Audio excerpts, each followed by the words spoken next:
last footnote, and I'm certainly on my way out of here. The last footnote I want you to see in this lesson, and I'm done. Do not be afraid. From now on, you will be catching men. I want to talk to you lastly, just briefly, about the power of preaching. The power of preaching is the power of persuasion. I can recall when I went through a presbytery process to be an ordained pastor many, many years ago. And I remember an old preacher. He said, "What's preaching?" Well, I had all kind of definitions, you know. Well, it's this and that and that. Well, you got an expository message, and I just went all through it. What preaching is and how you do it. Well, you got an introduction and you got a closing, and maybe you got 2 points, or maybe you got 3 points and you got sub points. Then you got to illustrate. He said, "What's preaching?" I said, "Well, you might put a poem on one of them, you might put a story on another, but then you got to validate it. You got to come back with the text, and you got to make sure you're in the Bible." I said, "And then you got to talk about yourself when you're preaching. You got to make sure that the word resonates in your heart." Then I remember some other stuff I heard. You got to state it and relate it and sit on down. That's what preaching is. State it, relate it, sit on down. He said, "What's preaching?"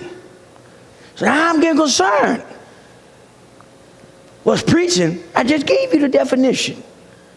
I told you all the different types of sermons. You got thematic preaching. You got expository preaching.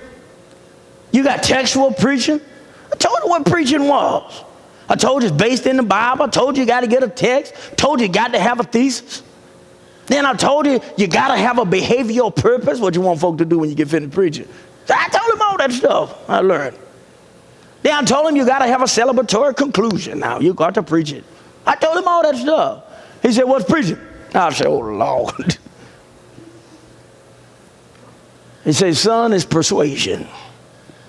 That's all preaching is. You persuading them to a certain point of truth. It's a persuasion. It's an argument. It's a debate. It's a rattling in their spirit. It's a crying out to come on this side. It's a persuasion." And you see that Christ, in the opening of this lesson, look at here at 10, he told him what he was going to do. He didn't say you might catch fish. He didn't say you might catch men. He said you will be fishers of men. He was persuading them to where they should go. He was telling them their destiny, and they reached up and grabbed it because he won the argument. It's time for us to preach. It's time for the young man to go to school and preach to his classmates. It's time for the young man on the basketball team to preach to the team members. It's time for the little girl in daycare to preach at the daycare. I mean, give them an argument of what God says is the way. I believe if we will begin to persuade, if we will begin to preach, preaching is not, I give you 2 possibilities and you choose. Oh no, that ain't preaching, brother.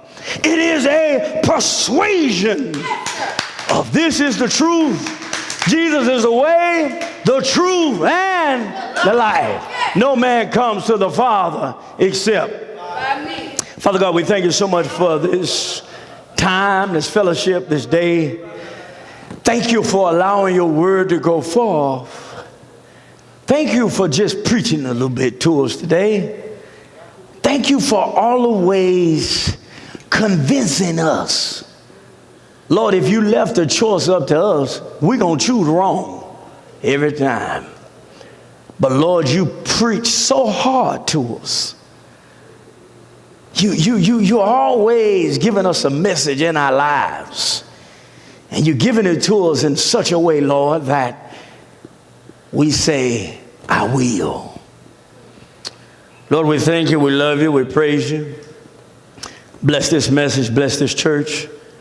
Bless those who are present today. Bless those who are joining us through our cyber ministry. Lord, take us to the next level this week. And we are persuaded that you're able to do what you said you would do. Lord, we love you, we praise you. That son's name, somebody said,